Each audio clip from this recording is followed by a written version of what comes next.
Subscribe to your IB India News channel so that you can see every small and big news of the city on your mobile phone, and also like our Facebook page.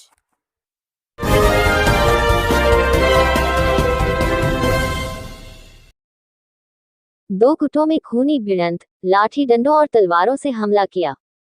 वारदात में एक युवक की मौत, दो गंभीर घायल। Mount Abu शहर के चाचा म्यूजियम के समीप देर रात दो गुटों के बीच अचानक विवाद इतना बढ़ गया कि मामला हिंसक झड़प में बदल गया। दोनों पक्षों के बीच लाठी डंडों और तलवारों से जमकर हमला हुआ।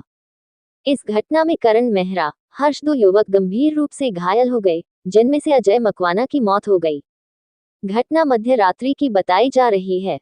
प्रत्यक्षदर्शियों के अनुसार किसी बात को लेकर दोनों गुटों के बीच कहासुनी हुई, जो देखते ही देखते मारपीट में बदल गई। इसके बाद दोनों पक्षों के लोग लाठी डंडे और तलवार लेकर एक दूसरे पर टूट पड़े, जिससे मौके पर अफरा तफरी मच गई। घटना की सूचना मिलते ही माउंट आबू पुलिस तुरंत मौके पर पहुंची। मौके पर डिप्टी गोमाराम चौधरी और थानाधिकारी दलपत सिंह भी मौजूद रहे।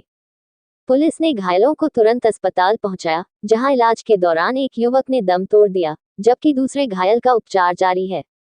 घटना के बाद पुलिस ने मृतक के शव को माउंट आबू के सरकारी अस्पताल की मोर्चरी में रखवाया, जहां पोस्टमार्टम की प्रक्रिया पूरी करने के बाद शव परिजनों को सौंप दिया गया।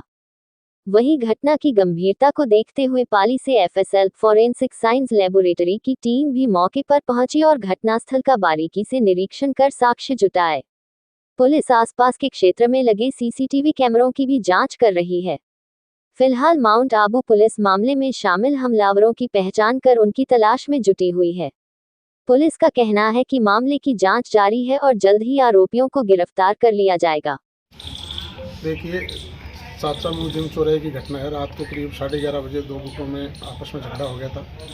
झगड़े में 3 लोगों की चोटें लगी थी, जिसमें से एक के जो ज़्यादा चोट लगने की वजह से हॉस्पिटल लेके गए तो उसको मृत घोषित कर दिया गया, और 2 गंभीर अवस्था में थे जिनका इलाज किया जा रहा है, जिसमें से एक को रेफर किया गया और एक के यहीं पर जेर इलाज है। जिसकी मृत्यु हुई है, उनके परिजनों द्वारा इस प्रकरण के संबंध में हत्या की रिपोर्ट दी गई है। करीब 10 लोगों के खिलाफ नामजद है, जिस पर हमने मुकदमा दर्ज कर लिया और मृतक है उसकी लाश का पोस्टमार्टम कराकर अंतिम संस्कार के लिए वारिसान को सुपुर्द कर दी गई है।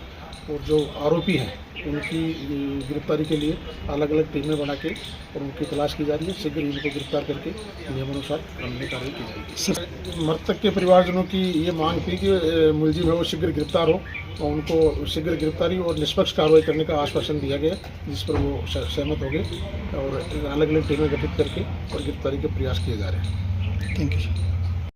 कि चोट लगने के कारण बहुत ज़्यादा ब्लीडिंग हो गई थी, उसकी वजह से हेमरेजिक शॉक के कारण हो सकता है, लेकिन अभी इसका पूरा कह नहीं सकते हैं। अभी पूरी डिटेल्स पता चलेगी तभी इसका कारण पता चलेगा। गला चोट कितनी बड़ी, गला कटा हुआ कितना है? जी, गला कटा हुआ है, कम से कम 4 सेंटीमीटर है, 2 सेंटीमीटर डीप में है, 4 सेंटीमीटर लंबा घाव है। और ऐसे इसके सिर में भी है, पीछे 4 घाव हैं, जो 4 से 5 सेंटीमीटर गहरे घाव है। क्या धारदार हथियार किस तरह का कुछ संभावना? ये अभी बता नहीं सकते, कह नहीं सकते हैं, जब तक हम उनका पूरा डिटेल नहीं कर लेते हैं। बट हाँ, ये है कि धारदार हथियार ही था, जिसकी वजह से